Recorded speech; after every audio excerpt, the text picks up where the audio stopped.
Muy buenas tardes a todos, reciban un cordial saludo desde la Azucena Uninorte. El día de hoy estaremos compartiendo una nueva videoconferencia sobre cirugía bariátrica, aspectos nutricionales pre y post cirugía, a cargo de la licenciada en nutrición Dafne Emilce Recalde Gamarra, quien es licenciada en nutrición por la Universidad del Norte.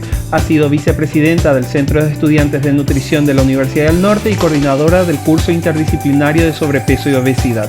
Damos la bienvenida a la licenciada Dafne Recalde, quien ya se encuentra presente con nosotros. Y los invitamos a que se mantengan atentos durante la conferencia, ya que durante la misma se estará mencionando cuál es la palabra clave del día de hoy, la cual es requisito a la hora de completar el formulario de asistencia para la certificación. Agradecemos una vez más la presencia de cada uno de ustedes y damos inicio a esta videoconferencia de la tarde de hoy, así que adelante, licenciada, estamos con usted. Buenas, soy Dafne Recalde, licenciada en nutrición, y les estaré presentando acerca de la cirugía bariátrica. Hablaremos acerca de las bases fisiopatológicas a tener en cuenta. También mencionaremos los variados procedimientos vigentes que son la banda gástrica ajustable, la derivación gástrica en I de Roux, la derivación biliopancreática con cruce duodenal y la manga vertical gástrica. También mencionaremos que existen técnicas restrictivas y malabsortivas. Mencionaremos las indicaciones y las contraindicaciones en estos tipos de procedimientos. También que existen riesgos y complicaciones. Y haremos un énfasis en el tratamiento nutricional, el tipo de plan de alimentación que se realiza antes de la cirugía, después de la cirugía y el tipo de control nutricional que se realizan años después de ser realizada la cirugía. ¿En qué consiste la cirugía bariátrica? Se considera a la cirugía bariátrica en una serie de técnicas quirúrgicas encaminadas a buscar la pérdida de peso. La cirugía de la obesidad es una cirugía compleja que no se encuentra exenta de complicaciones y riesgos, cuyo objetivo no es precisamente alcanzar un peso ideal ni tampoco curar la obesidad, sino reducir estas comorbilidades asociadas y mejorar el bienestar del paciente para obtener así una mejor calidad de vida. Las complicaciones son frecuentes y son de tipo metabólicas y nutricionales, que por suerte son predecibles, prevenibles y tratables. De acuerdo a los datos epidemiológicos, el tratamiento de la obesidad mórbida con medidas higiénico-dietéticas y fármacos no consigue generalmente, en la mayoría de los casos, pérdidas de peso que sean suficientes para controlar adecuadamente las comorbilidades de la enfermedad. En referencia a la etimología de la cirugía bariátrica, el término bariátrico deriva de la palabra griega baris, que significa pesado o pesadez o peso que abruma, y de iátricos, que es relativo al tratamiento médico. El término bariátrico se asocia con obesidad. Pese a que se le reconoce la etimología griega, existen diversas teorías que sitúan el origen de esta palabra en el idioma hebreo, basándose en su utilización en las antiguas escrituras.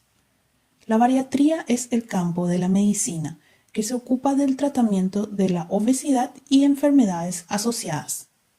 Según estudios estadísticos de los últimos tiempos, se ha estimado que el número de cirugías bariátricas en el año 2008 a nivel mundial fue de aproximadamente 340.000 operaciones.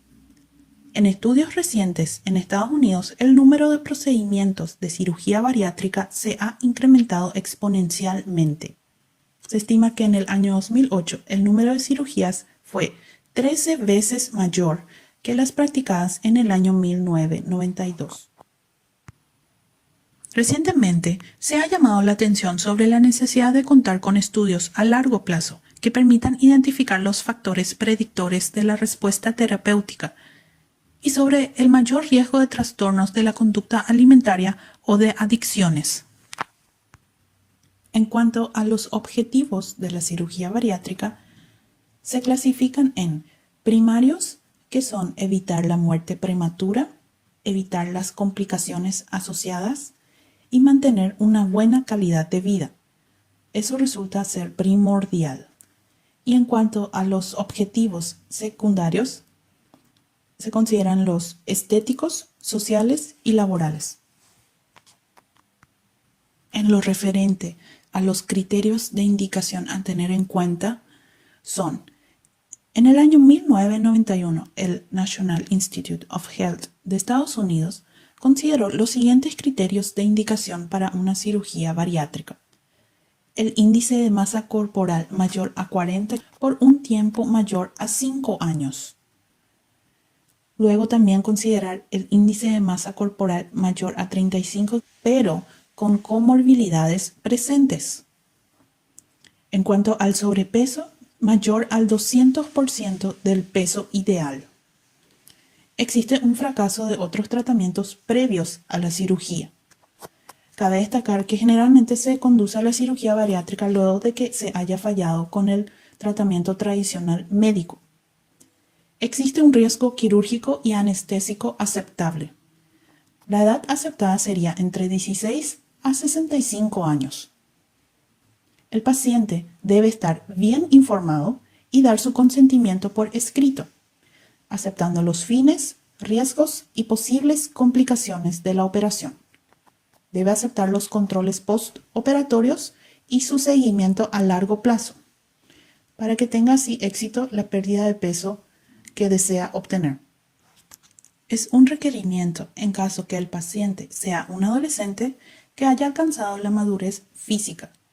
Eso sería 13 años de edad para las niñas y 15 años de edad para los varones. En cuanto a los criterios de contraindicaciones en una cirugía bariátrica, se clasifican en absolutas y relativas. Lo que concierne a las absolutas serían un fallo cardiopulmonar reversible, una malignidad inoperable, un embarazo o deseo de embarazo dentro de los 12 meses postquirúrgicos y alteraciones psiquiátricas importantes. En cuanto a las relativas, el deterioro de la capacidad intelectual, la falta de motivación para cambiar el estilo de vida y el seguimiento, el abuso de alcohol o estupefacientes, las enfermedades psiquiátricas no tratadas y úlcera péptica activa. Las condiciones que se deben cumplir para que se dé una buena cirugía bariátrica son: el riesgo de morbilidad debe ser menor al 10%, tiene que existir un bajo riesgo de mortalidad menor al 1%, una pérdida de peso superior al 50% al año, una pérdida de sobrepeso estable más allá de los 5 años. Se tiene que lograr una buena calidad de vida postoperatoria. La operación debe ser reproducible y también reversible, y que no se necesiten muchas reoperaciones a corto o largo plazo, que no resulte dificultoso el seguimiento del paciente. Cabe destacar que este tipo de procedimientos resulta beneficioso en el 75% de los pacientes, en donde se realiza con éxito también el tratamiento postoperatorio. En cuanto a las bases fisiopatológicas que existen en una cirugía bariátrica, cabe destacar que el objetivo es disminuir el aporte energético, disminuir la formación de grasa corporal sin estimular el consumo de la ya formada. Y todo esto ocurre bajo dos principios: reducir los alimentos ingeridos, no alterar el apetito y modificando así su absorción para que de esta manera la ingesta calórica sea la adecuada para la reducción gastroesofágica sin afectar directamente el metabolismo corporal. Se tiene como principal finalidad prevenir la morbimortalidad relacionada a la obesidad, disminuyendo la comorbilidad asociada y mejorando así la calidad de vida a través de una pérdida de peso suficiente y prolongada con un riesgo mínimo de complicaciones. En cuanto a los tipos de procedimientos, se realiza la clasificación según sea los cambios que ocurren en el tracto gastrointestinal. Cada categoría y procedimiento tiene sus propios resultados a largo plazo y su potencial impacto en la nutrición. Todas estas alternativas pueden resultar en deficiencias de vitamina B12, ácido fólico y tiamina. también en deficiencias de la vitamina D y minerales como el hierro y el calcio.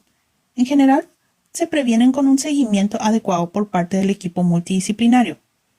Se producen problemas graves cuando no se realizan los controles periódicos o no se siguen las indicaciones de suplementación que disminuye con el tiempo.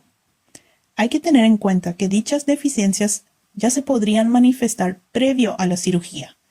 Por ende, es fundamental la valoración y el tratamiento nutricional prequirúrgico. En cuanto a la suplementación, debe ser mantenida de por vida si el tipo de operación es una cirugía mal absortiva o una cirugía tipo mixta, y realizar screening de carencias vitamínicas y minerales en forma indefinida. En cuanto a las técnicas restrictivas, serían los tipos de cirugía que disminuyen el volumen de la cavidad gástrica e inducen a la pérdida de peso al reducir el tamaño o la capacidad gástrica, cuyo objetivo sería así limitar drásticamente la ingesta de los alimentos. Uno de ellos es la gastroplastía vertical en banda, o por su simbología G, B corta, B larga. Con este procedimiento se crea un reservorio gástrico pequeño en la parte superior del estómago sobre la curvatura menor. Primero se construye una ventana gástrica con una engrapadora circular. Luego es excluido el resto del estómago mediante la aplicación de 4 líneas de grapas de dicha ventana hacia el ángulo de Gis, o bien mediante la sección del estómago con una engrapadora lineal cortante. La sección del estómago permite eliminar la posibilidad de una abertura de la línea de grapas, pero aumenta el riesgo de una fístula. Se ve limitado la salida del reservorio hacia el resto del estómago por la colocación de un anillo o banda de material no absorbible. Se crea así un orificio de salida con un diámetro de 1 centímetro. En cuanto a la gastroplastía vertical anillada, se la considera la técnica más popular. Se caracteriza por crear un reservorio de entre 25 mililitros a 30 mililitros a través de un grapado vertical superior. Se comunica así con el resto del estómago por un pequeño canal, el neopíloro, que es formado por la colocación de una banda de material indilatable que produce un orificio de entre 10 milímetros a 15 milímetros. De esta manera se reduce la capacidad gástrica y ocurre un pasaje lento del bolo alimenticio al resto del estómago. Cabe destacar que en esta técnica no se alteran las funciones digestivas ni tampoco aparecen trastornos de mal absorción. Sobre la cirugía denominada manga vertical gástrica. Es en este tipo de cirugía que se extirpa gran parte del estómago, creando así un pequeño estómago en forma de tubo. De esta manera se reduce la capacidad gástrica, se disminuye el vaciado gástrico, se provocan cambios hormonales. Se lo conoce como sleeve o manga gástrica. Como las gastroplastías, se vuelve más lento el tránsito de alimentos a través del estómago. Se preserva el píloro, se evita el síndrome de dumping, se evita la úlcera marginal. Al remover el estómago se disminuye la hormona grelina, orexigena por excelencia, que es segregada por el fundus gástrico. Se reduce así el deseo de comer. Con este procedimiento se induce una pérdida de aproximadamente el 70% del exceso de peso.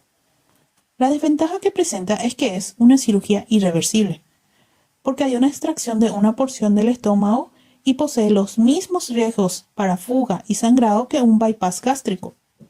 Después de 6 a 12 meses, el estómago se puede expandir y no restringir mucho la ingesta. Es en este momento que se puede añadir un bypass gástrico si fuera necesario. La gastrectomía en manga se efectúa relativamente rápido, lo que reduce el riesgo de complicaciones. La capacidad gástrica es de 2 a 4 veces mayor que con los otros tipos de procedimientos, lo que permite mejorar la calidad de vida. Existe el balón intragástrico o balón gástrico, que es un globo de silicona con capacidad de 400 a 900 cc, según el fabricante, cuya finalidad es lograr una ocupación parcial del estómago y crear así una sensación de saciedad precoz y disminución del apetito. Este dispositivo se introduce en el estómago mediante técnica endoscópica. Existe también la aplicatura gástrica. Es un procedimiento de reciente introducción por el que se reduce el tamaño del estómago, realizando en este un pliegue mediante el uso de grapas. Tiene el atractivo de ser menos invasiva, pues no requiere hacer cortes en el estómago. En cuanto a las técnicas malabsortivas, estos raramente son realizados, debido al alto riesgo de serias complicaciones en el tiempo. Ellos son el bypass de ayuno ileal, las técnicas mixtas o restrictivas o malabsortivas en sí, y la derivación gástrica en I de Rous. Existen procedimientos mixtos, restrictivos malabsortivos, que, además de reducir la capacidad gástrica, alteran la continuidad gástrica normal e interrumpen la absorción de los nutrientes y alimentos ingeridos. En cuanto al bypass gástrico en I de Rous, se realiza una restricción gástrica. Se logra un reservorio de 60 mililitros, mediante una sutura metálica realizada en el tercio superior del estómago, que se conecta con un asa yeyunal mediante una anastomosis yeyuno-gástrica, conectando con el extremo distal de esta asa al yeyuno a través de una anastomosis yeyuno-yeyunal término lateral. Otra de las técnicas malabsortivas sería el bypass gástrico. Es el procedimiento más usado actualmente. La derivación biliopancreática, también denominada Scopinaro o Marceo o Larat, es una restricción gástrica discreta, practicando una gastrectomía subtotal que deja un reservorio gástrico de entre 200 a 400 centímetros cúbicos de capacidad. Se asocia a esta gastrectomía una derivación biliopancreática mediante anastomosis gastroyeyunal en I de Rous, con un segmento largo de intestino delgado desfuncionalizado, al que se denomina asa biliopancreática, y un canal intestinal común de 50 centímetros. Otra técnica relativamente nueva y que orienta a otro tipo de cirugía bariátrica es el marcapasos gástrico, que regula el apetito enviando descargas neuroeléctricas para producir sensación de saciedad. En cuanto a los riesgos y complicaciones presentes en estos tipos de procedimientos, se pueden presentar vómitos persistentes que son causados por comer en exceso, una dificultad para tragar, una rotura de la línea de grapado y posible derrame de ácidos gástricos, una abertura o dehiscencia de sutura, úlceras, distensión de la bolsa gástrica y distensión abdominal dolorosa. Pueden existir deficiencias nutricionales que pueden producir anemia u osteoporosis. Cabe destacar que las complicaciones por la cirugía o morbilidad quirúrgica se dan en alrededor del 10%. En cuanto a la mortalidad en una cirugía bariátrica, varía de entre 0,2% a 1,5%. La causa más frecuente es el embolismo pulmonar y la falla multisistémica. La mortalidad es más alta en pacientes de género masculino, si la edad mayor es de 65 años, y también depende de la experiencia del grupo quirúrgico que realice el procedimiento. Es en este punto lo que refuerza la importancia de la curva de aprendizaje, ya que se ha reportado una mortalidad del 5% en grupos que realizan menos de 10 procedimientos por año y del 0,3% en grupos con grandes volúmenes de pacientes. En cuanto al tratamiento nutricional a ser efectuado en un tipo de cirugía bariátrica, se informa que todo paciente sometido a una cirugía bariátrica, independientemente de cuál sea la técnica empleada, debe realizar un cuidado nutricional durante los primeros meses postquirúrgicos para evitar complicaciones y corregir los déficits nutricionales en caso que sucedan. Los pacientes deben recibir una educación apropiada, deben informarse sobre su manejo clínico y nutricional. Es importante enseñar al paciente a detectar deficiencias nutricionales que probablemente se presenten a lo largo del tiempo y recalcarles la importancia del empleo de suplementación de proteínas, vitaminas y minerales para evitar complicaciones innecesarias, tanto en el periodo postoperatorio inmediato como también así en los tiempos posteriores al año de la cirugía. En referencia al manejo nutricional preoperatorio, se tiene como finalidad la reducción del hígado graso como también de la grasa abdominal, la disminución tanto del tiempo operatorio como también así de las complicaciones quirúrgicas. Es muy importante lograr una mayor pérdida de peso postoperatorio. Para lograrlo, se indica una dieta hipocalórica. Es baja en carbohidratos simples y complejos. Hay que mantener el aporte proteico, el de vitaminas y minerales, según las cantidades diarias requeridas. Según sea el centro de referencia en llevar a cabo la cirugía, los protocolos de manejo son diferentes. Hay instituciones donde durante los 10 días previos a la cirugía, la dieta tiene base proteica. Se consume 5 gramos de carbohidrato por toma para obtener así los efectos hepáticos deseados. En cambio, en otros institutos, durante 15 días antes de la cirugía se indica una dieta líquida completa total, aportando de entre 950 a 110 kilocalorías, mediante una fórmula química definida balanceada con un aporte de 237 kilocalorías. Se vuelve un sustituto para completar así las calorías y garantizar el consumo de los nutrientes necesarios. En cambio, otros grupos emplean dietas líquidas completas, con la cantidad de carbohidrato no mayor a 100 gramos por día, para inducir acetosis al organismo, la cual se considera que reduce los niveles basales de insulina, promueve la lipólisis, reduce la litogénesis y se suprime de esta manera el apetito. En general, se sugiere la necesidad de lograr una pérdida preoperatoria de peso de 5%, en especial en aquellos pacientes con un índice de masa corporal mayor de 50 kilogramos o enfermedades concomitantes relacionadas con la obesidad. Muchas veces es preferible utilizar fórmula entérica por vía oral como sustituto de la comida, debido a que de esta manera es exitoso para perder peso, en vez de estar explicando la selección correcta de alimentación. Estas fórmulas, según Lim, deben contener como máximo por toma de entre 180 a 200 kilocalorías por mililitro, de entre 15 gramos a 20 gramos de proteína y no más de 26 gramos de carbohidrato. Lo que concierne al tratamiento nutricional post-cirugía, repasemos que existen intervenciones restrictivas, intervenciones malabsortivas e intervenciones mixtas, representada por el bypass gástrico, que es la cirugía gold standard de la cirugía bariátrica. Para el manejo nutricional postoperatorio, se realiza una alimentación progresiva y gradual a partir del día de la intervención. Los objetivos son facilitar la pérdida de peso, prevenir y tratar el desarrollo de las deficiencias nutricionales, lograr cambios en la conducta alimentaria y el estilo de vida del paciente, para evitar complicaciones y lograr mantener un peso más deseable. En lo que refiere a aspectos nutricionales de la dieta postquirúrgica, cualquiera que sea el modelo de alimentación propuesta para el periodo de postcirugía de la obesidad, se deben cubrir todos los requerimientos de proteínas, vitaminas y minerales que necesita el paciente. En cuanto a las proteínas, es el macronutriente más importante que tenemos que controlar, porque facilita la cicatrización rápida de suturas y heridas y ayuda a preservar la masa magra durante el periodo de pérdida de peso. La cantidad de proteínas requeridas debe constituir al menos 1 gramo por kilogramo de peso ideal por día, lo que en la práctica equivale a ingerir de entre 60 a 80 gramos de proteínas diarias. El problema radica en que los alimentos que contienen las proteínas, que son las carnes, los pescados, los huevos y los derivados lácteos, no suelen ser tolerados en las primeras semanas de la cirugía.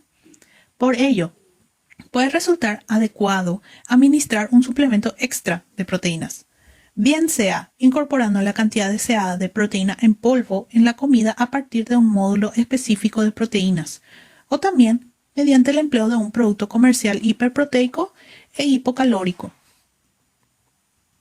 En lo que refiere a los hidratos de carbono, ellos constituirán más del 50% del aporte diario de energía y su procedencia será variada. Las verduras y frutas fundamentalmente y en menor cantidad legumbres, arroz, patatas, pasta y pan, evitando todos aquellos alimentos o productos con elevado contenido en azúcares, tales cuales son galletas, caramelos, batidos, helados, refrescos y zumos azucarados y la mayoría de dulces y repostería, que contribuyen a elevar el aporte energético y facilita así el vaciamiento rápido del estómago. Hay que evitar el síndrome de dumping. Con respecto a la fibra, la de tipo insoluble contenida en hortalizas crudas, cereales integrales y algunas legumbres pueden ser muy mal toleradas en los pacientes con capacidad gástrica reducida. La escasez de ácido clorhídrico no permite digerir bien las paredes celulares y origina sensación de pesadez gástrica y flatulencia. En algunos casos puede ser origen de bezoar gástrico. Solo la fibra soluble contenida en los alimentos o también administrada en forma de beta-glucanos u oligosacáridos es bien tolerada. Con respecto al macronutriente de las grasas, la grasa tiende a lentificar el vaciado gástrico y agravar síntomas preexistentes de reflujo gastroesofágico. En las derivaciones gástricas o biliopancreáticas con componente mal absortivo, una excesiva cantidad de grasa puede ocasionar dolor abdominal, flatulencia y esteatorrea. Los alimentos ricos en grasas, como embutidos, patés, carnes grasas, quesos grasos, frutos secos y frituras en general, deben evitarse, no solo por la posible intolerancia en sí, sino porque su excesivo aporte calórico frena la curva de pérdida de peso y facilita la recuperación del mismo. Las grasas en su conjunto no tienen que superar 25 al 30% de la energía total diaria. Con respecto al alcohol, merece una atención especial por varias razones. El alcohol aporta calorías y evita la oxidación de las grasas, disminuye la eficacia de la pérdida de peso, además de las conocidas complicaciones médicas asociadas a una ingestión excesiva de alcohol, como son las hepatopatías, pancreatitis, miocardiopatías. Se favorece el desarrollo de carencias de vitaminas, como la tiamina, la piridoxina y el ácido fólico, y también de minerales, como el magnesio, fósforo, zinc y el hierro, así también como fomentar una disminución de la masa ósea. El etanol sufre un metabolismo de primer paso en la pared gástrica, mediante la acción de la enzima alcohol deshidrogenasa.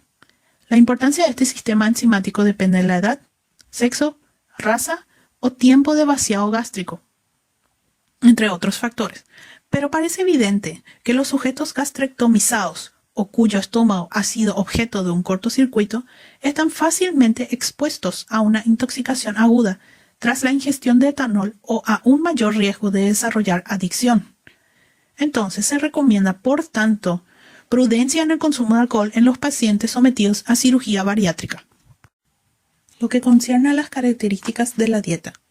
En cuanto al volumen de las tomas, en las cirugías con un componente restrictivo gástrico, al inicio la capacidad está restringida a volúmenes muy pequeños, de entre 30 a 50 mililitros. Con posterioridad, la capacidad aumenta hasta 50 a 200 mililitros, según cada paciente. Por lo que a largo plazo, la medida casera de una taza suele ser el equivalente que el paciente debe utilizar a la hora de consumir los alimentos. Estas limitaciones no suelen ser necesarias en aquellos pacientes que han sido intervenidos con una derivación biliopancreática y donde la capacidad de reservorio gástrico no está prácticamente mermada. El sujeto puede comenzar a ingerir mayores cantidades prácticamente desde el inicio de la cirugía, sin que ello sea indicativo de una permisividad absoluta en la selección de alimentos, sino más bien todo lo contrario. Debe aprender a comer de manera saludable, respetando los criterios nutricionales recomendados. Lo que concierne a los contenidos energéticos de una dieta. La pérdida de peso en la mayoría de las cirugías dependerá directamente de la ingestión energética total. Durante los 3 primeros meses, el contenido energético de la dieta no suele sobrepasar las 800 kilocalorías por día. A partir de los 6 a 12 meses, el aprendizaje en la forma de comer del paciente y la ligera dilatación del reservorio permiten un aumento del volumen, por lo tanto, del contenido energético. Es en esta fase donde los pacientes ingieren de 1000 a 1500 kilocalorías por día. En lo que respecta a la consistencia de la dieta, debe aumentarse de forma progresiva, desde una dieta líquida completa hacia una alimentación normal, en un periodo de 6 a 12 semanas, en función del tipo de cirugía y las características de cada paciente. Se pueden diferenciar 3 fases distintas en cuanto a la consistencia. La primera, dieta líquida, que abarca durante el primer mes, tiene por finalidad permitir una buena consolidación de las suturas que evite fugas posteriores. También que el paciente aprenda a consumir pequeñas cantidades de líquido para adaptarse a su nuevo reservorio gástrico. Y porque con la dieta líquida la tolerancia es excelente, evitando distensión abdominal, evitando aerofagia evitando náuseas o vómitos. Los líquidos deben tomarse siempre a pequeños sorbos hasta completar la cantidad total diaria requerida. Es en esta primera fase donde solo el aporte de una dieta muy baja en calorías permite con fiabilidad que el sujeto reciba un aporte adecuado de proteínas, con preservación de la masa magra. Otras opciones incluyen realizar una dieta de base láctea, leche, yogur, líquidos o zumos, con la adición de proteínas en polvo o complementar con un suplemento proteico.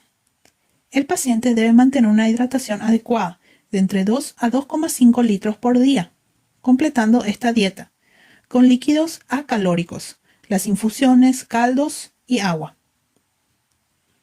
En lo que refiere a la dieta semisólida o puré, se realiza entre la segunda hasta la octava semana. Podrá ser más o menos espesa, según la tolerancia del paciente.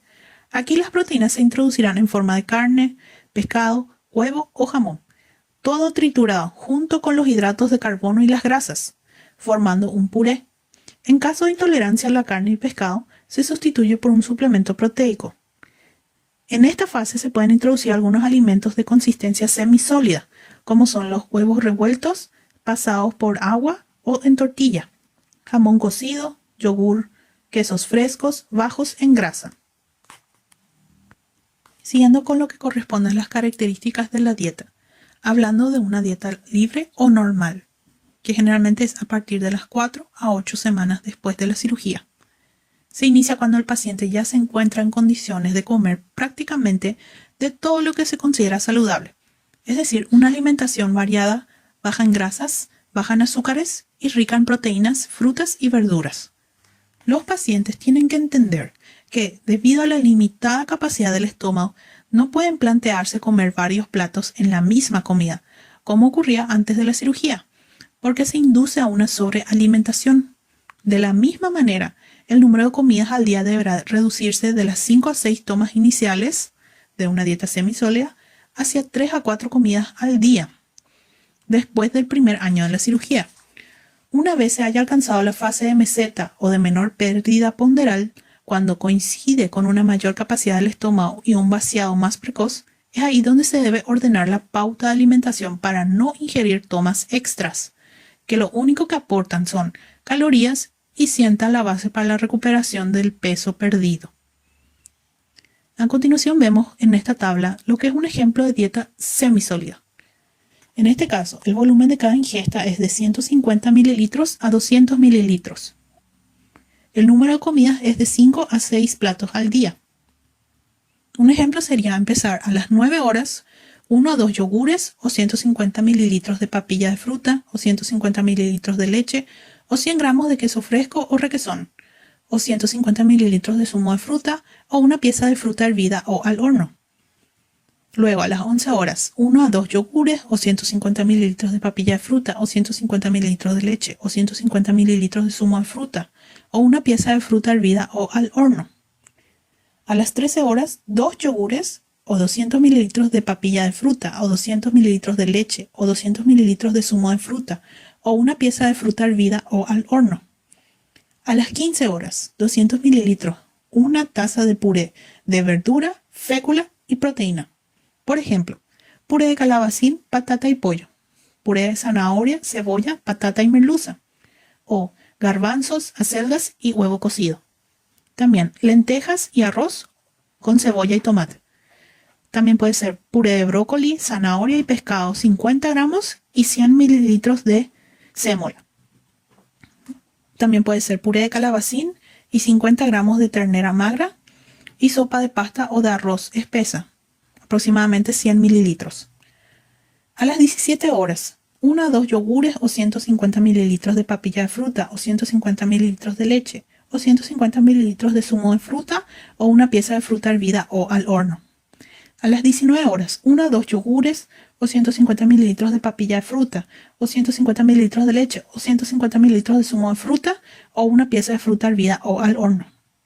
A las 21 horas, una taza o 200 mililitros de puré de verdura, fécula y proteína. Utilizar los mismos ejemplos que a las 15 horas, pero en este caso también se puede sustituir por un huevo escalfado, pasado por agua o revuelto en tortilla. A las 23 horas finalmente sería 1 a 2 yogures o 150 mililitros de papillas de fruta o 150 mililitros de leche o 150 mililitros de zumo de fruta o una pieza de fruta hervida o al horno. Hay que advertir que en este punto el consumo de potitos infantiles comerciales pueden no aportar las necesidades de proteínas, vitaminas y minerales que necesitan los pacientes. Esto en referencia al ejemplo de dieta semisólida aportado. Las recomendaciones generales que el paciente debe seguir cuando sigue una dieta normal son: en cuanto a los líquidos, seleccionar agua, refrescos sin azúcar, infusiones, soda sin gas, siempre tomados en pequeñas cantidades, es decir, no más de 100 a 150 mililitros de cada vez, y siempre separados de las comidas. Dejar de beber 1 hora antes de la comida prevista y reiniciar nuevamente 1 hora después. Tomar líquidos junto a la comida puede facilitar la aparición de náuseas o vómitos. Tomar leche, zumos, refrescos azucarados fuera de la dieta programada aportan calorías extra y no permiten perder peso. Las comidas deben durar de entre 20 a 30 minutos. Esto quiere decir que los pacientes deben acostumbrarse a masticar lentamente y muy bien todos los alimentos que ingiere, de entre 20 a 30 veces. Hay que tomar siempre el alimento proteico en primer lugar. Mejor no comer hasta sentirse lleno. Un estómago alterado significa irritación durante todo el día. Dejar de comer en cuanto se tenga la sensación de plenitud, hinchazón o dolor. No insistir en comer nada más, ni siquiera beber agua, porque aumentarían las molestias y favorecerían los vómitos. Si se nota lleno antes de comer, es mejor tomar líquidos que probar con sólidos para evitar así molestias gástricas. Si uno no tolera un alimento, no lo rechace. Intente probarlo de nuevo transcurrido 3 a 4 semanas después. Seguramente es que no lo ha masticado bien o lo ha ingerido muy deprisa. Evitar las bebidas con gas o alimentos flatulentos. Vigilar la ingestión de alimentos que contengan pieles, como naranjas, mandarinas, o semillas o huesos de frutas. También los hilos, las vainas, los tallos, las partes duras y semillas de las verduras, que pueden obstruir la salida del estómago. No tomar bebidas azucaradas como zumos o refrescos. Evitar la ingesta de alcohol. Los medicamentos se deben tomar triturados, aunque sean muy pequeños o bien en forma líquida. No todas las formulaciones se pueden triturar. Evitar bebidas azucaradas y altamente osmóticas en caso de presentarse síntomas del síndrome de dumping. En casos de vómitos persistentes o diarreas profusas, consultar con el equipo clínico lo antes posible. No olvide tomar diariamente las vitaminas y los minerales indicados. A continuación les presento un modelo de dieta hipocalórica para un paciente post-cirugía bariátrica. En cuanto a los alimentos, la leche desnatada puede ser 300 mililitros en una dieta de 800 kilocalorías o 500 mililitros en una dieta de 1000 o 1200 kilocalorías. En cuanto a las carnes magras, 100 gramos en 800 kilocalorías, como también en 1000 kilocalorías, pero 120 gramos en una dieta de 1200 kilocalorías. En cuanto a los pescados blancos, 100 gramos en una dieta de 800 kilocalorías y 1000 kilocalorías, como también 120 gramos en una dieta de 1200 kilocalorías. Con respecto a la verdura siempre es 300 gramos, pero en una dieta de 1200 kilocalorías se pueden elegir 100 gramos de patata, 30 gramos de pasta o arroz y 30 gramos de legumbres. En un modelo de dieta de 800 calorías y 1000 kilocalorías, mejor evitarlas. En cuanto al pan tostado, puede ser 30 gramos en una dieta de 800 calorías, 40 gramos en una dieta de 1000 kilocalorías o 60 gramos en una dieta de 1200 kilocalorías. En cuanto al aceite de oliva, 10 mililitros en cuanto a una dieta de 800 kilocalorías, 15 mililitros en una dieta de 1200 kilocalorías o 20 mililitros en una dieta de 1200 kilocalorías. La mermelada de azúcar siempre sería 20 gramos. Con respecto a los macronutrientes, en una dieta de 800 kilocalorías, 48% equivale a los hidratos de carbono, 26% a las proteínas y 24% a las grasas. En una dieta de 1000 kilocalorías, 51% equivale a los hidratos de carbono, 24,5% equivale a las proteínas y 24% a las grasas. En un modelo de una dieta de 1200 kilocalorías, los macronutrientes se clasifican de la siguiente manera: 50% respecto a los hidratos de carbono, 24% concierne a las proteínas y 26% a las grasas. Las cantidades referidas a porción comestible, la cantidad en gramos, excepto en la pasta, arroz y legumbres que se indica su peso en crudo. 150 mililitros de leche desnatada equivale a un yogur desnatado o 35 gramos de queso de Burgos o similar. 100 gramos de carne equivale a 2 huevos pequeños o 120 gramos de pescado blanco, 100 gramos de jamón cocido u 80 gramos de jamón serrano macro. 100 gramos de pescado blanco es equivalente a la misma cantidad de marisco o 70 gramos de pescado azul. Existen consideraciones especiales en las cirugías bariátricas. Las cirugías con componentes restrictivos producen cambios dramáticos en el tamaño y configuración del estómago. Como consecuencia, algunos pacientes desarrollan síntomas de inadaptación a las pautas alimentarias ya mencionadas y requieren adaptación individualizada. Veamos algunos ejemplos. Náuseas y vómitos. Suele relacionarse por comer demasiado rápido, masticar insuficientemente los alimentos, o mezclar líquidos con sólidos o ingerir una cantidad superior a la capacidad del reservorio gástrico. A veces, se desencadenan tras la introducción de un nuevo alimento. Con reeducación adecuada, modificar las texturas y con ayuda de procinéticos, la mayoría de estos episodios suelen ser transitorios. En caso de vómitos persistentes, descartar estenosis del estómago de salida de la cavidad gástrica o una patología gastroesofágica, que es la incompetencia del esfínter esofágico inferior. También se puede presentar algún reflujo gastroesofágico patológico o también algún trastorno de la motilidad esofágica, entre otros tipos de conductas o trastornos, o incluso crisis oclusivas intestinales. La deshidratación es muy común en las cirugías con componente restrictivo, debido a una disminución de la ingestión de líquidos. Si además coexisten vómitos o diarreas, la deshidratación se agrava. Se presentan síntomas de debilidad, cansancio, cefaleas, visión borrosa, que pueden orientar a esta situación. El paciente tiene que aprender a beber líquidos prácticamente de manera continua, con sorbos pequeños, asegurando que al menos ha tomado 2 litros de líquido al día. En cuanto a las diarreas, solo aparecen en los casos de derivación biliopancreática, en especial cuando la rama alimentaria es menor de 300 centímetros. La rama biliopancreática es largo y el canal común está situado a menos de 75 centímetros de la válvula ileocecal. Tras esta cirugía es normal realizar de entre 2 a 5 deposiciones al día, que poco a poco se van reduciendo con el paso del tiempo. El contenido de la grasa de la dieta tiene mucho que ver con la aparición de esteatorrea, por lo que es conveniente asegurarse de la ingestión que habitualmente realiza el paciente. Solo en casos de diarreas persistentes con un elevado número de deposiciones que empeore la calidad de vida del paciente, se estaría recomendando reconvertir la cirugía. El mal olor de las deposiciones, producto de la mal digestión y mala absorción de alimentos, puede aliviarse con la administración de sales de bismuto o suplementos de zinc, que es una deficiencia muy común en estos pacientes.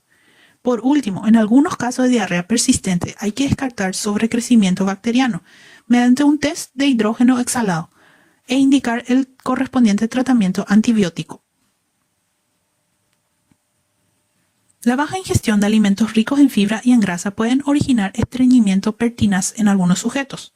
Es conveniente asegurar en primer lugar una adecuada hidratación y utilizar laxantes suaves si es necesario.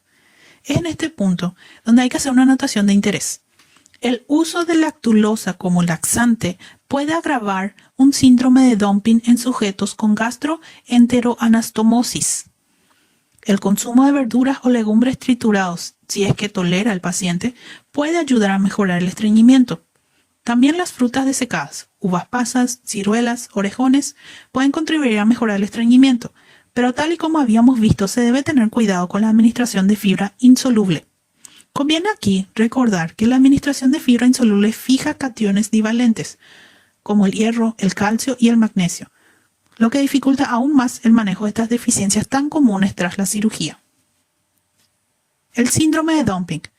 La aparición de sudoración, frialdad, sensación de hambre, malestar general, náuseas y o vómitos e incluso diarreas que mejoran tras la ingestión de carbohidratos sucede en algunos pacientes, aproximadamente el 5%, a los que se les ha practicado un bypass gástrico o una derivación biliopancreática. Excepto en el cruce duodenal, la ingestión de bebidas o alimentos azucarados o bien alimentos con alta osmolaridad suelen desencadenar este proceso. Hay que reordenar la alimentación dirigida a un consumo ínfimo de este tipo de alimentos con fraccionamiento de las comidas, que suele servirse en la mayoría de estos casos. Las intolerancias alimentarias. Hay una serie de alimentos que cuestan más de tolerar. Por orden de preferencia, las carnes rojas son las que peor se toleran, seguidas de verduras crudas, pescados, arroz, pan blanco y cereales integrales. Estas intolerancias producen con frecuencia dolor epigástrico, náuseas y vómitos. Hay que dar nociones de cómo incorporar estos alimentos en la alimentación mediante previa trituración o molturación, un cocinado o tostado previo. Pese a ello, algunos pacientes no consiguen tolerar la carne roja durante años. La sobrealimentación. Algunos pacientes toleran mejor alimentos grasos y les resulta más fácil recurrir a ellos que tratar de adaptarse a una nueva situación.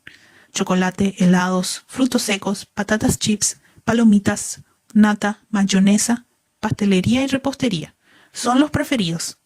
En muchas ocasiones subyace una alteración conductual que es un reflejo de una situación emocional desajustada. Al margen de las consideraciones nutricionales, conviene remitir al paciente a una consulta de psicología o psiquiatría. En otras ocasiones, la sobrealimentación se debe simplemente a que el sujeto tiene más apetito y consigue así consumir una mayor cantidad de lo deseado, incrementando de manera notable su peso. Hay que vigilar la posibilidad que el reservorio gástrico se haya dilatado o que se haya creado una comunicación gastrogástrica por pérdida del grapado, en caso que se haya hecho algún tipo de gastroplastía. Es en esta situación donde se requiere ya una reintervención. Y finalmente, el dolor abdominal. Una vez descartado todos los procesos intraabdominales agudos, como son una pseudooclusión o una obstrucción intestinal, podemos asociar el dolor a una relación causa-efecto con la alimentación. Haber comido demasiada cantidad o excesivamente rápido, una mala masticación o alimentos flatulentos o bebidas con gas. En estas situaciones de estómago irritado, recomendar estar 24 a 48 horas solo con dieta líquida. Zumos diluidos, gelatinas, sorbetes, helados de hielo, leche desnatada, caldos, infusiones, pero siempre ingeridos poco a poco. Es decir, no más de 50 mililitros cada sorbo. Suplementación de vitaminas y minerales. En general, la disminución de la ingesta y la mala absorción favorecen el desarrollo de deficiencias nutricionales. La necesidad de suplementación depende del tipo de técnica empleada, del tipo de alimentación que realiza el paciente, de las características clínicas, de la edad y de la coexistencia de patología que pueda favorecer la aparición de determinadas deficiencias. El hierro. La deficiencia de hierro es la más común a la mayoría de las cirugías. Las causas predisponentes son varias. Deficiente ingesta de alimentos ricos en hierro, carnes rojas por ejemplo. Disminución de las secreciones ácidas del estómago, responsable de la reducción del hierro inorgánico férrico a ferroso, que es el de más fácil absorción. Exclusión del duodeno y primeras asas del intestino en las cirugías de bypass gástrico y en las cirugías de derivación bilopancreática. Pérdidas de hierro con las menstruaciones. Se debe suplementar de manera rutinaria hierro a todos los pacientes intervenidos de cirugía bariátrica a partir del primer mes tras la cirugía. Antes de ese periodo no se tolera bien. Los preparados comerciales de hierro contienen cantidades variables de hierro elemento, de entre 20 a 100 miligramos, en forma de lactato, gluconato o sulfato. Se debe preferir las sales ferrosas que se absorben mejor que las férricas, en una dosis de alrededor de 100 miligramos por día, tomado en ayunas y mejor con vitamina C, que mejora su absorción de hasta un 30%. Los suplementos de hierro con frecuencia originan molestias gástricas, náuseas, vómitos y estreñimiento que comprometen al cumplimiento terapéutico por parte del paciente. A menudo cambiar de tipo de sal ferrosa o formulación mejora la tolerancia. En casos de intolerancia al hierro y disminución de la hemoglobina, es necesario recurrir a la administración de hierro sacarosa intravenoso, aproximadamente 6 a 8 viales en un periodo de 2 a 3 semanas. El ácido fólico y la vitamina B12. La deficiencia de ácido fólico es excepcional y normalmente con los complejos de multivitaminas se mantienen en niveles normales.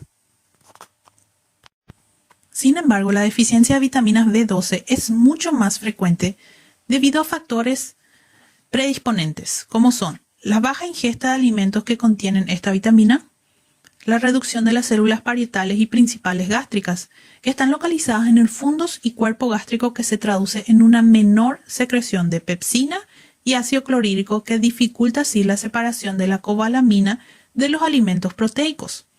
También una menor disponibilidad de factor intrínseco por parte de las células parietales gástricas, o una mala absorción en el ilion distal. El calcio y la vitamina D. La absorción del calcio está disminuida en el bypass gástrico y la derivación biliopancreática, ya que el duodeno y yeyuno proximal, que son los lugares preferentes de absorción, están excluidos. No obstante, el calcio puede absorberse por un mecanismo de difusión pasiva, independiente de la acción de la vitamina D a lo largo de todo el tramo intestinal. En los casos de las derivaciones biliopancreáticas, la mala absorción de vitamina D contribuye a que la homeostasis del calcio y el metabolismo mineral óseo se vean comprometidos. Casi todos los pacientes con cirugías de cortocircuito intestinal deben tomar suplementos de calcio, entre 1000 a 2000 miligramos por día de calcio elemento, ya que la ingesta de este, procedente de los lácteos, es insuficiente. Además, en casos de intolerancia adquirida a la lactosa, más propia en situación de mala absorción, la absorción del calcio está comprometida. Podemos deducir que el sujeto con obesidad mórbida sometido a cirugía bariátrica va a necesitar un control meticuloso de las posibles deficiencias nutricionales que puede presentar, prácticamente de por vida. Aunque no hay consensos acerca de las recomendaciones de vitaminas y minerales en este tipo de pacientes, al menos parece evidente que la administración de un complejo de multivitaminas minerales es esencial para complementar la alimentación. Del resto de suplementos, nos guiaremos por controlar las variables analíticas que nos indiquen una deficiencia y que es la mejor herramienta para convencer al paciente que debe tomar una medicación durante un periodo prolongado, porque en la consulta diaria lo más habitual es encontrar que el mayor al 50% de los pacientes abandonan la suplementación a medio y largo plazo. Se usa un complejo de multivitaminas y minerales para todos los pacientes intervenidos de cirugía bariátrica y añadir algunas más específicas. En las técnicas restrictivas, el hierro, en caso de deficiencias por disminución de la ingesta y aumento de las pérdidas. En las técnicas mixtas, el hierro de manera rutinaria a partir del primer mes de la cirugía y durante 6 a 12 meses. En cuanto a la vitamina B12, dada la alta tasa de deficiencia, muchos autores recomiendan suplementar de manera rutinaria. Si se opta por la administración parenteral, es más fácil efectuar un seguimiento, controlando las concentraciones y espaciando su suplementación. En cuanto al calcio y la vitamina D, se recomienda de manera profiláctica por la mayoría de autores. En la derivación biliopancreática, el hierro igual pauta que en el bypass gástrico. El calcio. Debido a la mala absorción, se requiere un mayor aporte de calcio, de entre 1500 a 2000 miligramos por día, junto a la vitamina D. La vitamina B12 actuar de manera similar que en un bypass gástrico. Hay que vigilar las concentraciones de otras vitaminas liposolubles y suplementar cuando sea necesario. Antes de continuar, queremos mencionar nuestra palabra clave del día, que es manga gástrica. Recuerden completar la palabra clave en el formulario de asistencia del día de hoy para poder acceder a la certificación. Repito la palabra clave, manga gástrica. Y de esta manera continuamos. En lo que respecta a los cambios en el estilo de vida en una cirugía bariátrica, cabe destacar que el éxito de la cirugía se evalúa mediante la cuantificación de la pérdida de peso. Es necesario analizar la adaptación a una alimentación distinta, la prevención de deficiencias nutricionales, la práctica de ejercicios físicos y la mejora de la calidad de vida del paciente. En todas las etapas postquirúrgicas, se motiva al paciente a realizar la actividad física para preservar la masa muscular y aumentar el gasto metabólico. La educación nutricional es esencial. Aprender nuevas recetas, cómo deben masticar o tragar. Entrenar al paciente en los conceptos más elementales de la alimentación saludable, los principios de la nutrición y la necesidad complementaria de realizar actividad física para que se cumpla con éxito la pérdida de peso duradera y sostenible. Muchos de los fracasos de la cirugía son por tener la noción de que una vez realizado la operación, se puede comer de todo aunque sea en poca cantidad. A través de la modificación de los hábitos alimentarios, se disminuyen las complicaciones postoperatorias. es necesario concientizar al paciente sobre la necesidad imperiosa de respetar el volumen en las cirugías restrictivas o mixtas. Finalizo mencionando que es fundamental el manejo del paciente a través de un equipo de salud multidisciplinario, donde el enfoque psicológico contribuirá a la reeducación de la conducta alimentaria, fundamentalmente para prevenir complicaciones. Espero les haya servido la información ofrecida en esta presentación acerca de la cirugía bariátrica y los conceptos básicos de los distintos procedimientos que abarca, así también el tratamiento nutricional correspondiente. Muchas gracias. Muchísimas gracias, licenciada, por la excelente disertación del día de hoy. También agradecer a cada uno de ustedes por estar compartiendo con nosotros en esta tarde. Los invitamos a que se suscriban a nuestro canal de YouTube y nos dejen el like. Les recordamos que cada semana estaremos compartiendo contenido nuevo, así que no se olviden de suscribirse al canal y activar las notificaciones con la campanita para mantenerse al tanto. Síganos además en nuestras redes sociales de SOSEN Uninorte, en donde estarán encontrando el mejor contenido referente a medicina. Queremos agradecer una vez más a la licenciada Dafne Recalde por la predisposición y colaboración para esta videoconferencia y a todos ustedes por la presencia. Nos despedimos así hasta una siguiente edición por este canal de YouTube de SOSEN Uninorte.